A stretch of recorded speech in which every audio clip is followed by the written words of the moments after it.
All right, guys, I wanted to give you a quick look on how I'm using my Apple Vision Pro when it comes to editing videos and creating videos on YouTube content. I've been putting it through its paces for the last couple of weeks here on what it may look like when I edit my videos on the Apple Vision Pro, how I'm doing it, what my workflow is. So let's go ahead and get into this video. Gaming tech, eating brekkie is the gaming tech. Going for a brekkie is the gaming tech.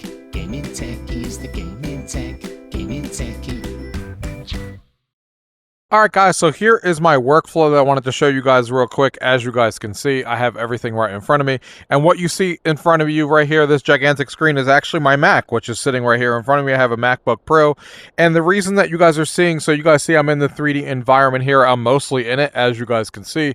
I'm in like this cool 3D environment on the Apple Vision Pro. But you can see I don't have it fully dialed in because I'm half immersive and half not. Because basically I wanted to be able to still see my keyboard and my trackpad really easily, which is awesome that you can do that. So when I look forward, I'm still fully immersed. You don't see anything else around me but the apps and being fully immersed. But if I look down, I can see my keyboard and mouse. And why is that important? Well, not only because of the fact that while I'm editing videos, I can go ahead and manipulate it and see the mouse and stuff like that on here. But when you actually take this over, you can see the mouse cursor. If I actually drag it over, I can actually use my keyboard and mouse on even the native Vision OS application. So I can go ahead and pull up a new email and just start typing. And you guys can see that I can type on there and do whatever I want. You can also exit it out with the mouse cursor and just close that out. So that's why I also have, the keyboard and mouse here. And I like being half immersed and half not, which I think is really cool. So that's the Mac in front of me. Obviously, you can see I have a lot of other things going on. Right above it, I have, it's an app called Widgetsmith, and you can actually put all these different widgets around. And one of the ones that I have is my photos. This is to give me motivation while I'm editing and stuff. Obviously, getting back on a cruise, you can actually set a panorama, which is great because then it takes up a landscape view. So you can actually display and do something with your panoramas that you've taken already as well. And then you also have me and Disney and then a family picture and stuff. Motivation to get back to Disney and stuff. Right above that, I have Apple Music. Obviously, sometimes I switch that out and put Juno or whatever video application I want to do if I want to watch a video or listen to music while I'm editing. That is right there for me.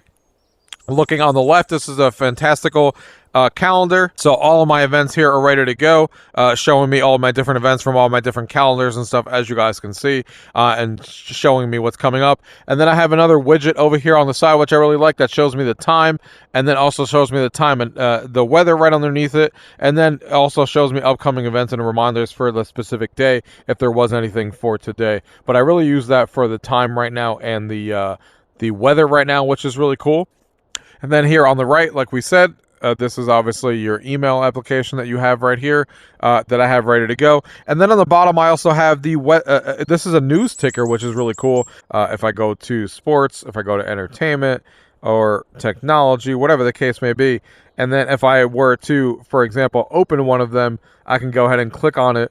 And it will actually bring me right to the article that it's talking about, which is really cool. And you can obviously read it in Safari and stuff.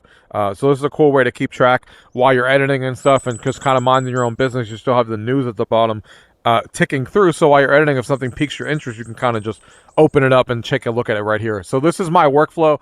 It works pretty well when I'm sitting around editing my videos and stuff like that. Now, of course, this will change over time as new applications come into the fold. So keep an eye on my channel and subscribe to stay tuned on how this may evolve in the future. But for right now, this is pretty cool and has been working pretty well for me over the last couple of weeks.